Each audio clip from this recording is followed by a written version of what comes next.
think you're perfectly representing a whole field of the music business that gets so neglected by the public, in terms of you being such a, pivotal part of the music industry and pivotal part of making things happening for significant names in the music business. But obviously, this is not really an information that gets to the public, and this is not really something that is being appreciated in a mainstream manner. I'm really excited to talk more about what you have accomplished and what you have achieved, and the way that you have supported the artists that you have been, collaborating with throughout the years. So I'll be really interested to start with you just walking through, even when it comes to developing your passion to music, and how this one evolved to you actually being professionally involved in it, and just going through this whole cycle, if you know what I mean. Oh, well, thanks for having me on, Hristo. I've been looking forward to it as well. Yeah. And thanks for everybody for tuning in. I'm Todd McCarty. And I was started as a musician. Mm-hmm. So I'm not just Mr. Label guy or Mr. Record Industry guy. Yeah. Like I started as a musician playing drums at a very young age. And I'm 46 years old. So I've been in this business since I've been making money in the business as a musician since probably age 15. So a good 30 years. Wow. That's a lot. We can get into all that stuff. Yeah. That is fun to get into. But it's a lot to talk about. Mm-hmm. There is different points of my life where it went from, a passion thing and just being a musician, mm-hmm. and really not considering the business stuff. And then slowly the business stuff starting to develop with my career. And I even was like, nah, this is too hard. Let me try something else for a while. And I even got out of music for like a year and a half. But for the last 30 years, it's pretty much been all music except for maybe 1 year, like 11 months. Oh, wow. And even then, I feel like I was somewhat doing music. That's significant experience you have there, So there are a few, focal points that I'm really interested to hear. Firstly, how did your passion to music start? After that, what was the transformation process from, being an aspiring musician, obviously wanting to evolve into this role, and this transferring to you being interested in the business side rather than anything else? Because I think even from a mentality standpoint, these are pretty interesting processes that probably most of the people in the music industry somehow are, undergoing at different stages in life. Yeah, I think we all struggle with this one because, the intersection of art and business is like a dirty place, and it's never had a good reputation. And as a young person, you're terrified of that. You're like, your parents are expecting you to go support yourself. And when they hear you want to be a creative and support a family or, make your living, they're terrified of it. And that makes you kind of terrified of it. But it didn't for me. I guess I'd be lying if I said it didn't, because I didn't let it deter me. And it sort of put a fire in me to prove people wrong, that you could do this. So I think probably I was, drumming, and like I was in a lot of indie rock and punk rock bands when I was 15, 16. I started doing like metal stuff, but I think we were just sort of like, well, let's start playing shows.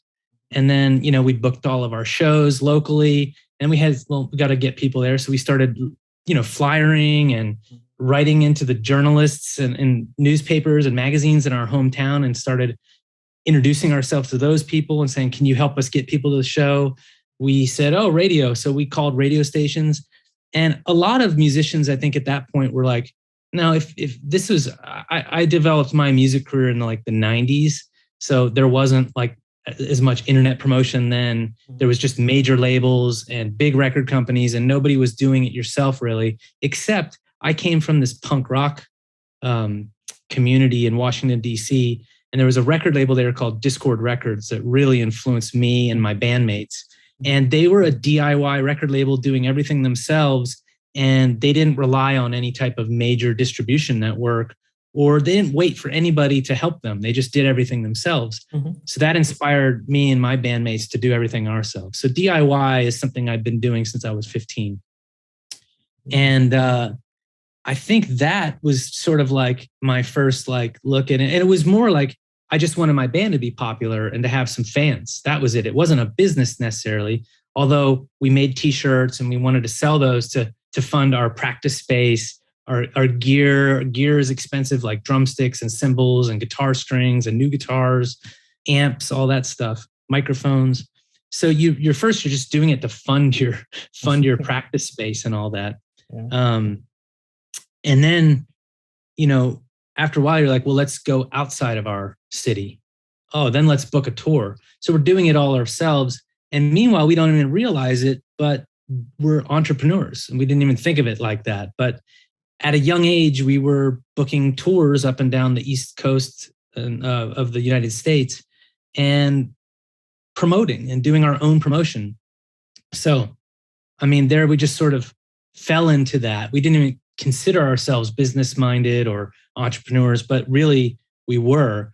And for a lot of the public that thinks is the arts and musicians and creatives is like not good business people, I'm here to tell you they're wrong, because all these people that were musicians and artists who had a really tough business, even if they failed at their business or their art, they become really successful in life. I know tons of them that are out of music or out of art now that are running successful businesses and, become lawyers and nurses and doctors and just really creative entrepreneurs. And I think because the creative pursuits are so difficult, the business is so tough that you have to become really good at it and your business skills get sharp.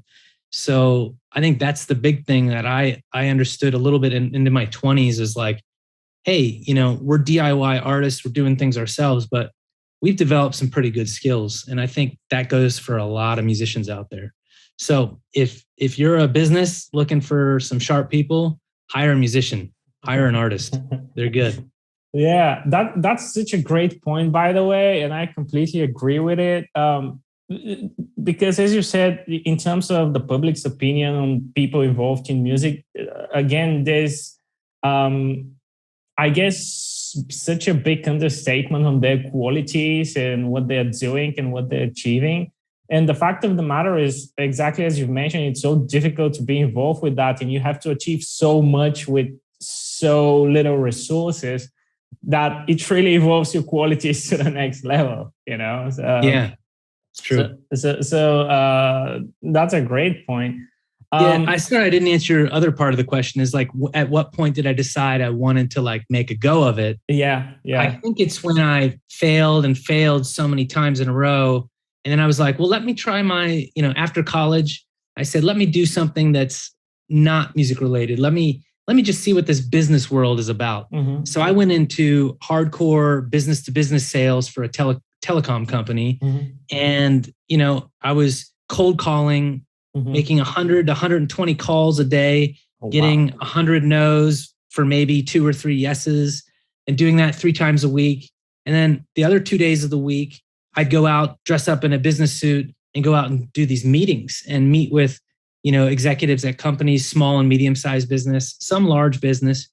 And we would try to, get their telecommunications, their phones and their long distance and their internet connections and sell them onto our company. So I did that for a year and learned really good skills for sales.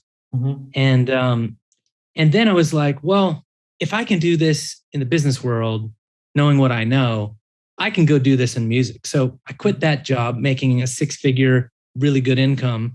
And I said, I'm going to go do it for record labels and artists. So I started being a consultant for independent record labels and helping them expand their music distribution and getting their music into bigger stores and chain stores and independent record stores and all of that. So really, I was like, you know what? I'm going to do both. I'm going to have a music drumming career, like a music business, a performance career, and I'm going to do my music career. So I was in bands and doing music business at the same time, sort of to fund my drumming career, you know, and with bands. So I'd say is like turned out more as like 8 months of the year I was doing more like tour managing and these record store promotions and distribution. And then the other time I was spending with playing in bands and touring with my own bands. Wow. You've been through so much in terms of, you know, different activities and in different fields that obviously I can imagine just shaped a very, you know, complex set of skills that you have utilized, through your experience.